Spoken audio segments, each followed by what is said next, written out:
next. Wrong. I'm not the one who's confused. You don't even know who you are. Oh, and I suppose you know. Sure do.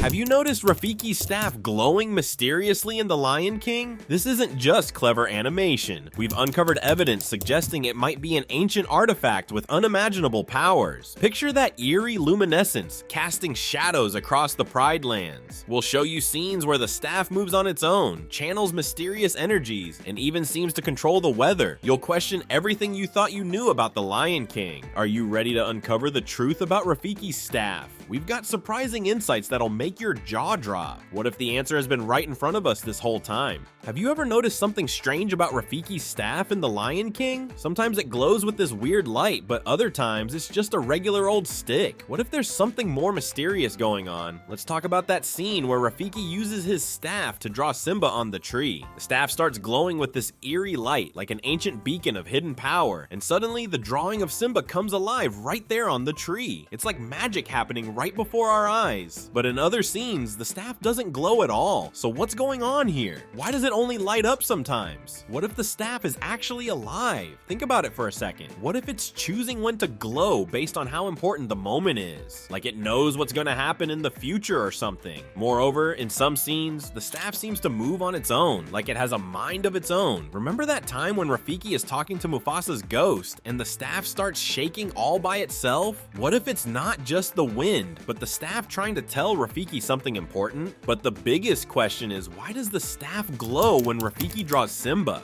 What if it's creating some kind of magical connection between Simba and the Pride Lands? Maybe the staff is a powerful magical object that Rafiki uses to guide the future of the Pride Lands. If that's true, then we have to ask ourselves what other secrets this staff might be hiding. How much power does it really have? Could it be controlling the weather in the Pride Lands? Remember how everything changed when Scar took over? What if that wasn't just because of bad leadership, but because the staff's power was being misused? Similarly, have you ever noticed how the staff seems to glow brighter when important things are happening in the Pride Lands? Like when Simba decides to return and take his place as king, the staff starts glowing like crazy. What if it's not just reacting to what's happening, but actually making things happen? What if the staff is actually connected to all the animals in the Pride Lands? Think about it. Rafiki always seems to know what's going on even when he's not around. What if the staff is like a magical antenna, picking up signals from all over the savannah and telling Rafiki what's happening? And here's a really crazy thought. What if the staff is actually alive? Like, what if it's not just a magical object, but a living, thinking being? Maybe it's been guiding Rafiki all along, helping him make the right decisions to keep the Pride Lands safe. But if that's true, then who's really in control? Rafiki or the staff? But here's the scariest part. What if the staff has a dark side? We've seen how powerful it can be when used for good, but what if someone evil got their hands on it? Can you imagine what Scar could have done with that kind of power? Maybe that's why Rafiki keeps it so close all the time. He knows how dangerous it could be in the wrong hands. And what about the other animals in the Pride Lands? Do they know about the staff's power? Maybe that's why they all respect Rafiki so much. They know he's not just some crazy old monkey, but a powerful shaman with a magical staff. What if the staff is actually what keeps the circle of life in balance? But here's the biggest question of all. Where did the staff come from in the first place? Was it passed down through generations of shamans? Or did Rafiki find it somewhere? Maybe in some ancient hidden cave deep in the heart of Africa? What if there are other magical staffs out there waiting to be found? But wait, have you ever wondered about the mysterious origins of Rafiki's staff and why it seems so important to him? What if it's not just a random stick, but an ancient artifact passed down through generations of shamans in the Pride Lands?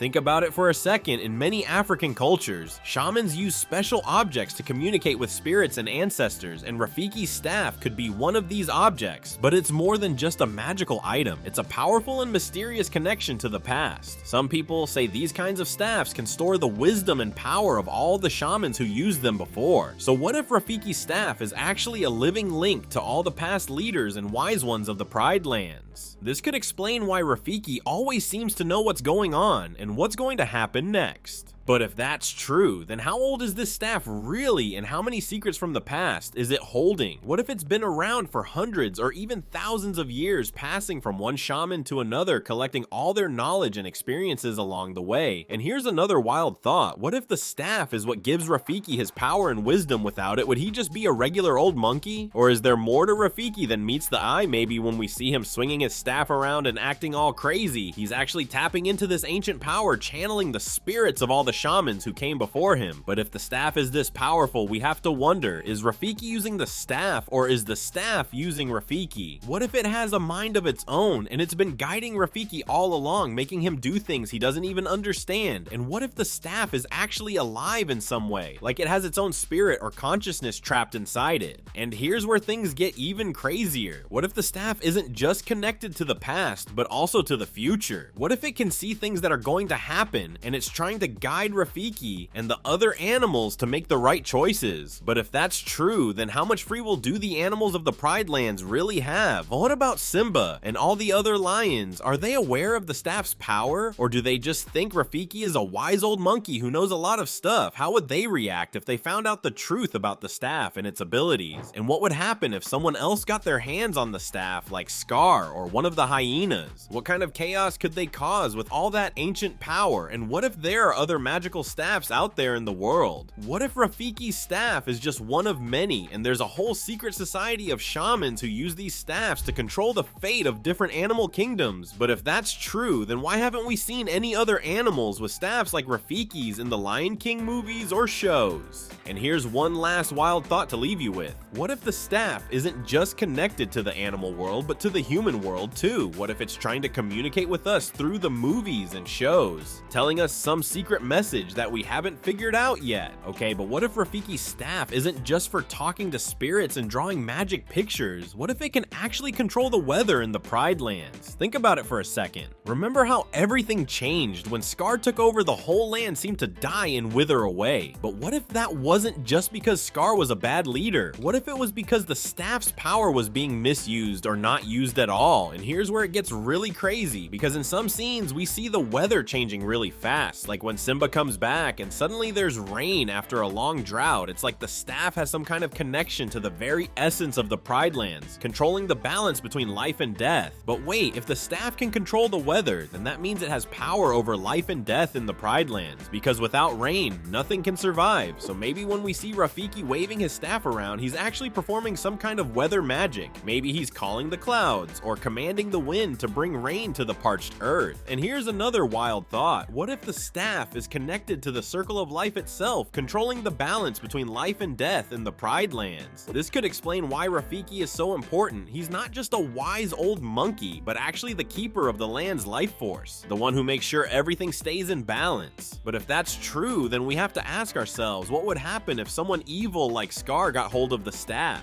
Could they use it to destroy the Pride Lands forever? Imagine if Scar had figured out how to use the staff's power. He could have turned the Pride Lands into a wasteland forever, making sure nothing could ever grow there again. And what about the other animals in the Pride Lands? Do they know about the staff's power, or is it a secret that only Rafiki knows? Maybe that's why they respect him so much, because they can sense that he has some kind of special connection to the land itself. Maybe they can feel the power of the staff, even if they don't understand exactly what it is. But here's where it gets even crazier. What if the staff's power isn't limited to just the Pride Lands? What if it can affect the weather all over Africa, or even the whole world? Maybe that's why we never see any other animals with staffs like Rafiki's, because there's only one staff with this kind of power, and it's been entrusted to Rafiki to keep it safe. And what about the future of the Pride Lands? Will Rafiki pass the staff on to someone else when he's gone, or will its power die with him? Maybe that's why we see him teaching Simba's daughter Kiara in The Lion King too. Maybe he's preparing her to take on the responsibility of the staff and its power. But wait, what if the staff's power isn't just limited to controlling the weather? What if it can do other things too? Like maybe it can heal injuries or cure diseases. That would explain why Rafiki is always hitting animals on the head with it. Maybe he's actually using its power to heal them or give them strength. And here's one last wild thought to leave you with. What if the staff's power isn't just limited to the animal world? What if it can affect humans too? too. Maybe that's why we feel so connected to the Lion King movies. Maybe the staff is using its power to reach out to us through the screen, trying to teach us something important about the balance of nature and our place in the world. But wait, what if Rafiki's staff is actually trying to communicate with him and other characters in the Pride Lands? Think about all those times when the staff seems to have a mind of its own, glowing or shaking at really important moments. What if it's the staff desperately trying to send a message? And here's where things get really wild, because what if the staff is a direct line to the great kings of the past, and it's their way of sending messages to the living world? So maybe when we see the staff doing something weird, it's actually Mufasa or one of the other past kings trying to warn Rafiki about something important that's about to happen. What if the staff can only communicate through these cryptic signs and symbols, and it's up to Rafiki to figure out what they mean? It's like trying to crack a secret code where each glow or shake could mean something different. This could explain why Rafiki sometimes seems to know things he shouldn't like, how he knew exactly where to find Simba in that jungle. Maybe the staff was guiding him all along, showing him little clues and hints to follow. And what if the staff isn't just connected to the past, but can actually see into the future, showing Rafiki glimpses of what's to come? So maybe when we see Rafiki looking all thoughtful and stroking his staff, he's actually seeing visions of future events and trying to figure out what they mean and how to change them. And here's another wild idea. What if the staff isn't just trying to communicate with Rafiki? What if it's also trying to send messages to other characters in the Pride Lands? Think about it. Remember how Simba sees his father's ghost in the sky, telling him to remember who he is? What if that wasn't just Mufasa's spirit, but the staff using its power to create that vision to guide Simba back to his true path? And what about all those times when animals in the Pride Lands seem to know things they shouldn't, or make decisions that turn out to be really important later on? What if the staff is subtly influencing them too, sending them little hints and nudges to help them make the right choices? But if the staff really is this powerful and can communicate with so many different characters, then we have to ask ourselves, why doesn't it just take control and fix everything itself? Why all the cryptic messages and subtle hints? What if there are rules or limits to how the staff can use its power? Maybe it can only guide and suggest, but never directly control. Maybe that's why it needs Rafiki and the other characters to interpret its messages and act on them themselves. And what if the staff's power comes with a price? What if every time Rafiki uses it to see the future or communicate with the past, it drains a little bit of his own life force? That could explain why Rafiki is so old and why he's always so careful about when and how he uses the staff. And here's one last mind-blowing thought. What if the staff's power isn't limited to just the animal world? What if it can reach out and communicate with us too? Maybe that's why we feel so connected to the Lion King movies. Maybe the staff is using its power to send us messages through the screen, trying to teach us something important about the balance of nature and our place in the world. So the next time you watch The Lion King, pay close attention to Rafiki's staff. You might just catch a glimpse of it trying to tell you something important.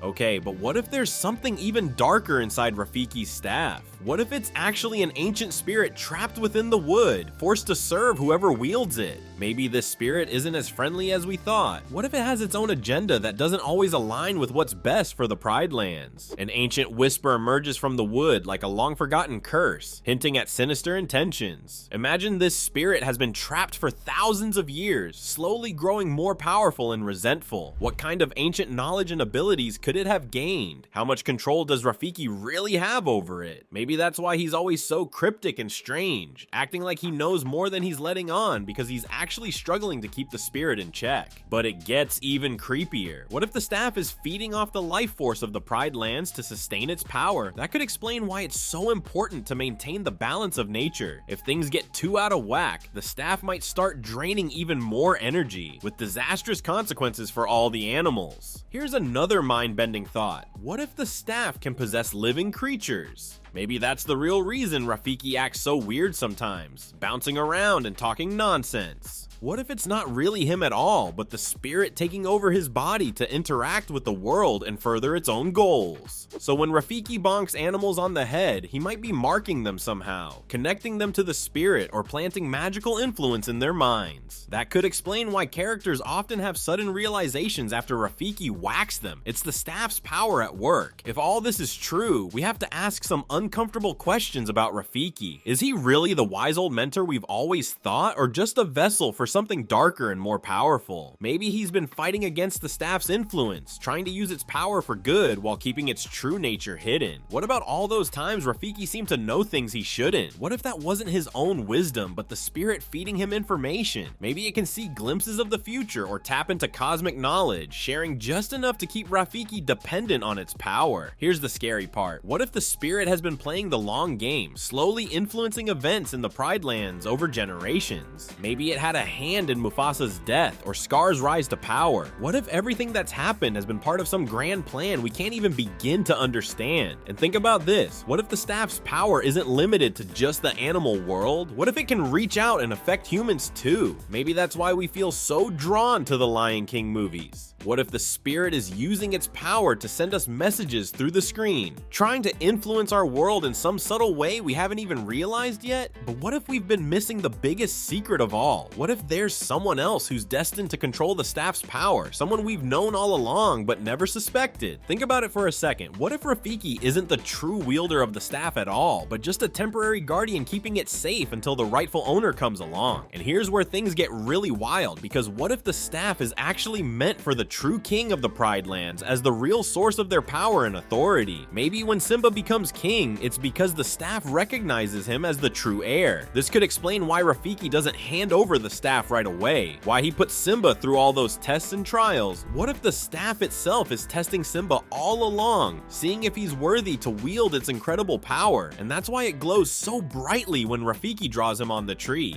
It's the staff saying, "This is the one." And if we think about it this way, suddenly Scar's terrible reign makes even more sense. Maybe it was because the staff refused to recognize him as the true king. It knew he wasn't meant to rule, and so it withheld its power, leaving the Pride Lands to wither and die without its magical influence. And here's another mind-blowing thought. What if the staff is actually what chooses the next king, not just inheritance or fighting? What if it has the final say in who gets to sit on Pride Rock? This could explain why Rafiki goes to find Simba in the jungle, because the staff told him to. It sensed that Simba was ready to take on his destiny and sent Rafiki on a mission to bring him home. And if we look at how things play out after Simba returns, it all starts to make sense. The rain that falls after the long drought, the way the land comes back to life, it's the staff recognizing its true master and bringing balance back to the Pride Lands. But if all this is true, then we have to wonder, what would happen if someone who wasn't the true heir got hold of the staff? Could they force it to make them king, or would it destroy them? Imagine if Scar had managed to steal the staff from Rafiki. Would it have given him the power he craved, or would it have turned against him? Maybe that's why Rafiki keeps the staff so close and why he's always so careful with it. He knows how dangerous it could be in the wrong hands. And here's something else to think about. What if the staff's power isn't just limited to choosing kings? What if it's been preparing for something even bigger all along? Something that could change everything we thought we knew about the Pride Lands and its rulers. Maybe there's a prophecy or an ancient legend about a ruler who will unite not just the Pride Lands, but all the animal kingdoms, and the staff has been waiting for that special someone all this time. This could explain why the staff seems to have a mind of its own, why it moves and glows at certain times. It's actively shaping events, guiding the animals of the Pride Lands towards some greater destiny that we can't even imagine yet. And maybe that's why Rafiki is always so cryptic and mysterious. He's trying to interpret the staff's will and figure out what it's planning. But if the staff really does have this much power and influence over the Pride Lands, we have to ask ourselves, how much free will do any of the animals really have? Are Simba's choices really his own, or is he just following a path that the staff has laid out for him? And what about the other animals? Are they making their own decisions, or are they all just pawns in some grand plan that the staff is orchestrating? So Rafiki's staff isn't just a simple walking stick, but the key to unlocking the entire Lion King story. What if everything in the Pride Lands is controlled by this magical object? The staff glows, moves on its own, and Rafiki always knows what's happening. But what if there's more? What if the staff is alive with its own agenda, guiding the animals without them knowing? What other secrets could it be hiding? How might these change the Pride Land's future? Could it be preparing for a big event that changes everything? Next time you watch The Lion King, keep an eye on Rafiki's staff. What clues do you see that might reveal its true power?